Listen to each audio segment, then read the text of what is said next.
조갑제TV 시청자 여러분 안녕하십니까. 2022년 5월 19일 오후 3시입니다. 오늘은 이 청와대 이전 문제를 가지고 인터뷰를 제가 할까 합니다. 모신 분은 전민정 선생님인데, 전민정 선생의 역할은 지금 청와대 이전 반대 국민 주권 모임을 지금 리드하고 계시면서 그동안에 2번 반대 세미나를 여셨습니다. 우리 전민정 선생은 1968년 서울에서 출생하셨고 이화여자대학교에서 동문학과 학사, 미국 위스콘신 주립대학원 MBA를 취득하고 아주 다양한 경력을 갖고 계시는데, 호주 퀸슬랜드 주정부 무역대표부 상무관도 하셨네요. 네. 그리고 현재 프리덤 칼레이지 장학회 대표를 하시고, 제주 4.3 사건 재정립 시민연대 대표를 하시고 계시는데, 4.3 사건 하니까 우리 전민정 선생의 뭡니까, 어떤 이념적 성향이 바로 드러날 것이라고 생각합니다. 보수 우파에 속한다고 봐야 되겠죠. 보수 우파 시민운동가입니다. 그런데 윤석열 대통령이 추진하는 이 청와대 이전에 대해서 이 좌파 민주당 쪽은 뭐 거의 80~90%가 반대하는데, 보수라고 하는 사람들 중에서는 한 60~70%는 찬성이고 나머지 30~40%는 반대하는 그런 구도로 나오고 있습니다. 그런데 이 반대하는 목소리가 매우 약합니다. 그러는 사이에 이미 5월 10일부터 용산 국방부 청사에 청와대 집무실이 이전해서 출퇴근하는 대통령이 등장했습니다.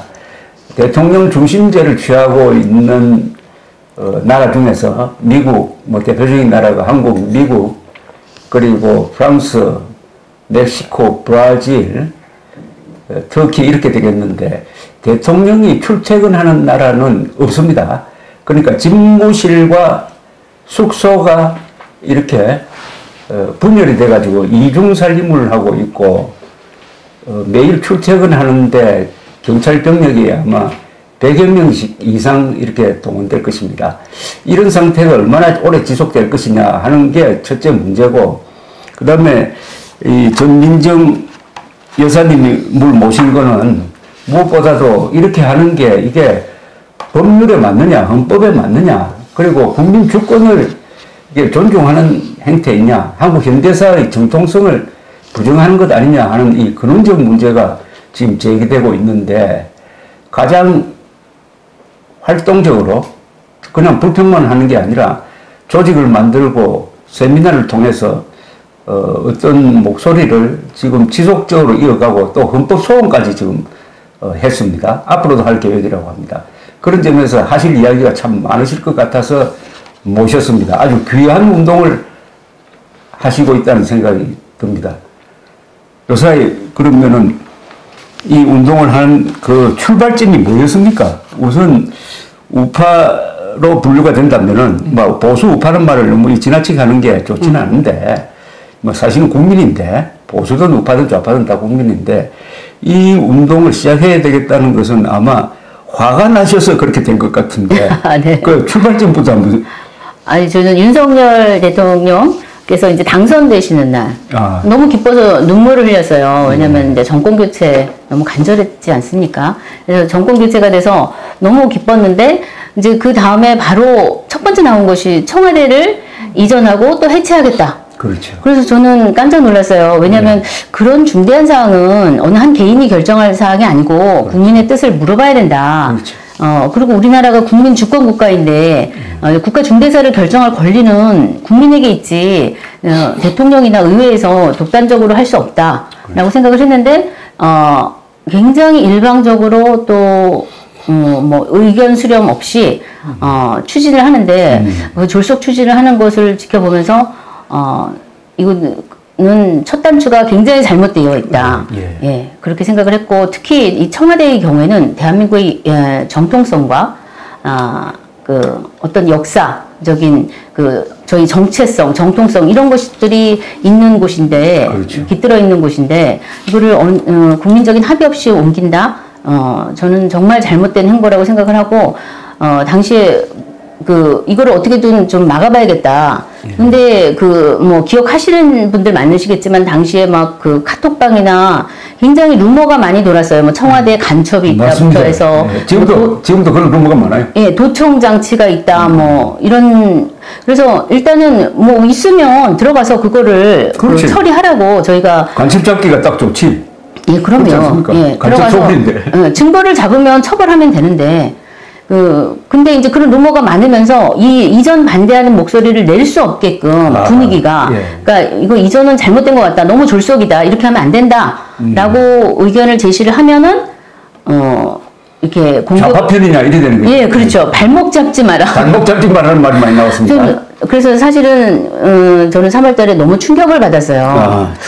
내가 그동안에 우파라는 분들, 보수라는 분들 애국자로만 생각을 하고 뭐 부족함이 있어도 정말 애국자시기 때문에 상당히 존중하는 마음으로 지금까지 시민운동을 해왔는데 이건 또 뭐지?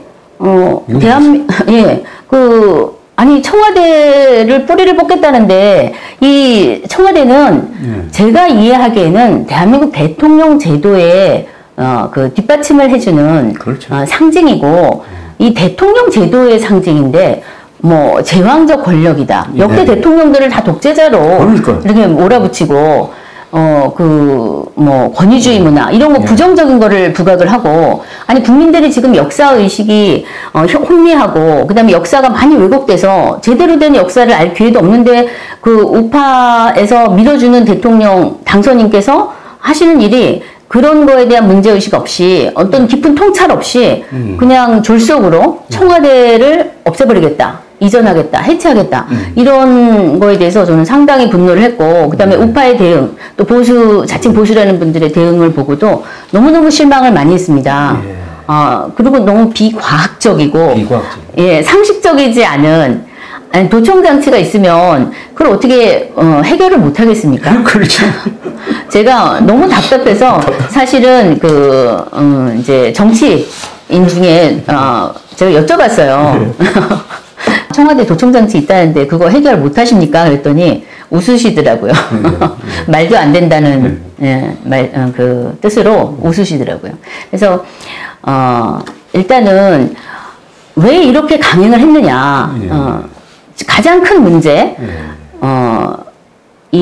제가 이제 이전 저희 토론회에서도 말씀을 드렸는데 대한민국은 민주공화국이라 어느 한 개인이나 한 정당이 국가의 중대사를 결정할 수 없습니다.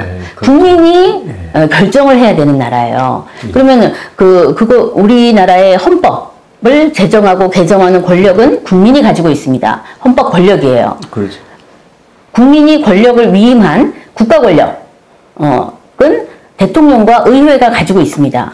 그러나 이 헌법 권력, 이 헌법을 개정할 수 있는 이 권력은 저희가 대통령에게 위임해 주고 싶어도 줄 수 없는 권리예요. 그렇죠. 이거는 국민만이 행사할 수 있는 권리인데 청와대는 저는 믿고 있는데 청와대는 관습 헌법이다. 불문의 헌법이다. 물론 성문 헌법전에 나와 있지 않지만 대한민국 국민이라면 대통령이 어디에 소재하는지는 다 알고 있어요. 지난 74년간 청와대에서 계셨어요. 이거는 헌법과 마찬가지예요. 그런 법이 없어요. 대통령은 청와대에 있어야 된다. 이런 법이 대한민국에 없지만 대통령은 취임하면 바로 청와대에 들어가서 직무를 시작했습니다. 이거 국민들이 다 알고 있는 사실이고 법이 없어도 그렇게 저희가 해왔어요. 이건 관습 헌법인데 헌법을 개정하려면 어떻게 해야 되느냐? 대통령 청와대 옮길 수 있어요. 못 옮긴다는 게 아니고 옮기려고 하면은 그러면 국민의 뜻을 물어서 개헌을 하면 되는 겁니다. 대통령이 발의하고 또 국회가 발의해서 국회 의결 거쳐서 국민이 그거에 대해서 투표할 수 있는 권리를 부여해서 국민의 결정을 따르면 되는 거예요. 국민이 이전해도 좋다. 다수가 주장을 한다면 가시면 되는 거예요. 근데 그런 모든 과정을 다 생략을 하고 헌법 권력을 가지고 있는 국민의 이 기본권, 대한민국 국민의 가장 중요한 기본권입니다. 이거를 무시하고 국가 권력이 마음대로 이 일을 헌법을 개정한 거와 똑같은 일이 지금 벌어지고 있다. 예. 그래서 분노한 겁니다. 지금 관습헌법 이야기는 노무현 정부 출범한 이후에 신행정 수도 건설을 하겠다고 해가지고 네.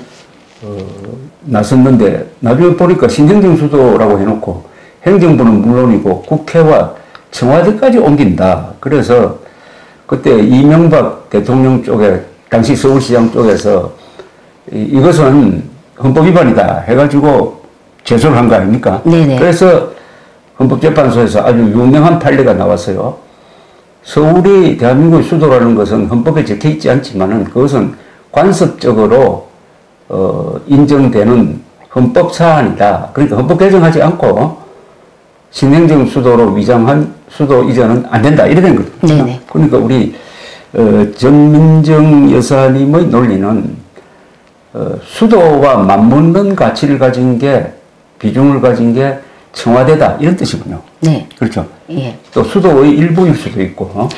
그때 당시에 그 헌재에서 가장 핵심적인 요소가 뭐냐면 청와대와 의회가 소재하고 있는 거. 네. 수도가 되려면 청와대 대통령의 소재지, 그다음에 의회의 소재지가 있어야 된다. 네. 그걸 어떻게 배치하느냐 이 문제를 판시했거든요. 그래서 수도가 서울인 것의 가장 핵심적인 요소는 청와대가 여기 있기 때문이고, 그렇죠. 과거 우리 그 조선시대부터 이렇게 쭉 경복궁이 이어지는데, 그러니까 법궁 아닙니까 경복궁이? 그렇지. 경복궁이 있기 때문에 이곳이 도읍지가 된 거예요. 예. 예. 도읍지였던 거죠. 예. 그런데 이제 이런 또 반론할 거예요. 이게 청와대를 뭐 세종시로 옮기는 게 아니고 서울 안에서 옮기는 건데 이게 무슨 헌법 사안이냐 하는 반론은 있을 수 있을 것 같은데요.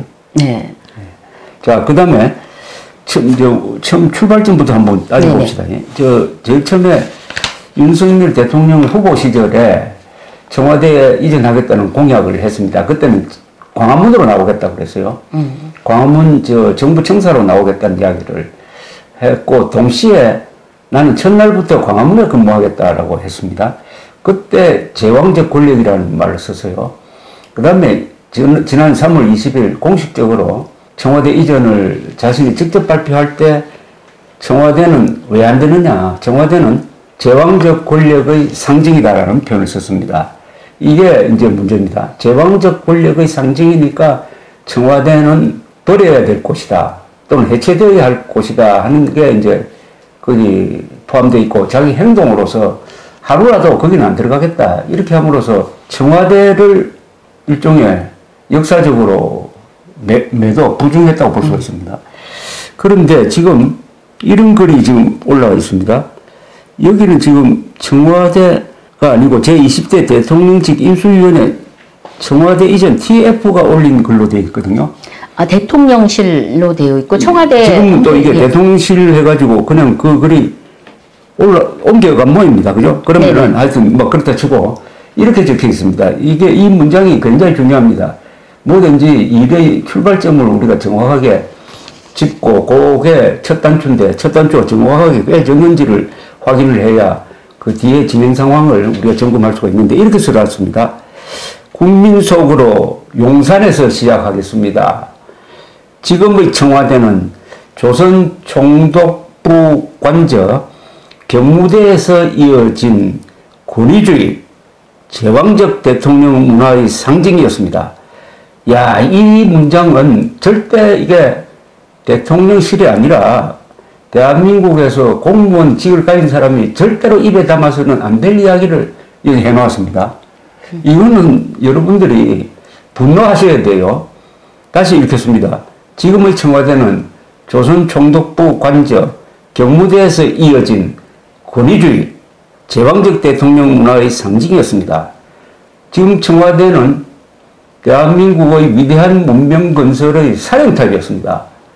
거기에 물론 새 좌파 대통령이 근무를 했습니다. 김대중, 노무현, 문재인 15년입니다. 그러나 74년에서 15년을 빼면 59년, 물론 그 중에 한 2, 3년은 부산 임시수도가 빠집니다만 그렇다 하더라도 한 56년 동안 그 중에 이승만, 박정희 30년 포함해서 완전히 보수적 대통령이 주도한 국가 건설의 핵심 기지가 바로 이 청와대고 사령탑이었는데 이걸 한마디로 권위주의, 제왕적 대통령 문화의 상징이었다고 이렇게 매도를 하면서 용산으로 옮기는 것을 정당화하는 이 논리는 비겁하기도 하고 사실이 아니고 물론 한국 현대사를 부정하는 것이고 결국은 김정은 세력, 남한의 종북 세력,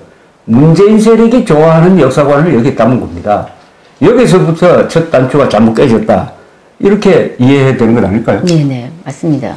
또 뭐 이와 덧붙일 말씀 여기 있습니까? 청와대는 경복궁 후원에서 이제 시작이 됐는데 그 터가 그 조선시대 경복궁이 있었고 법궁으로 이어서 저희가 진짜 뭐 국력이 약해서 일본에 의해서 국권을 강탈당했지만 다시 회복하지 않았습니까?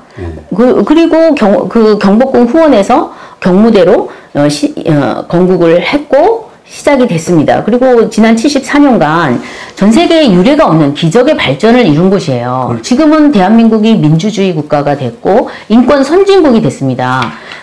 그리고 경제 성장은 놀라울 정도였고 역대 대통령들이 다 공과가 있으시겠지만 정말 얼마나 열심히 일을 하셨으면 지금 우리가 이런 발전을 이루었겠나 이런 긍정적인 부분도 봐야 되는 거거든요.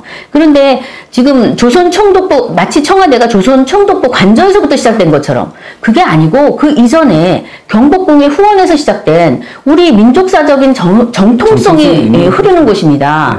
그런데 이런 거를 전혀 고려하지 않고 이 총독부 관저에서 시작됐다는 거는 우리가 뭐 친일의 잔재라는 뜻인지 이런 식으로 국민의 정말 그 감정을 자극하는 이거는 필요 이하로 우리 자신을 비하하는 자학적인 사관이다 이렇게 생각을 합니다. 더구나 대통령이 이렇게 하면 안 되죠. 더구나 보수적 대통령이라는 사람이 어떻게 한국 현대사를 깡그리 무시합니까?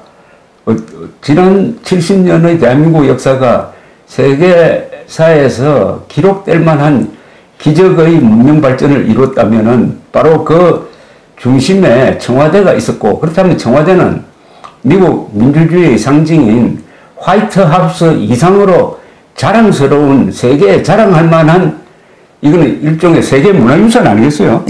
그런데 어떻게 지금의 청와대는 조선 총독부 관저 경무대에서 이어진 권위주의 제왕적 대통령 문화의 상징이었습니다. 이런 식으로 좌파 선전문처럼 이렇게 대통령실 홈페이지에 올려놓고 있느냐 이겁니다. 지금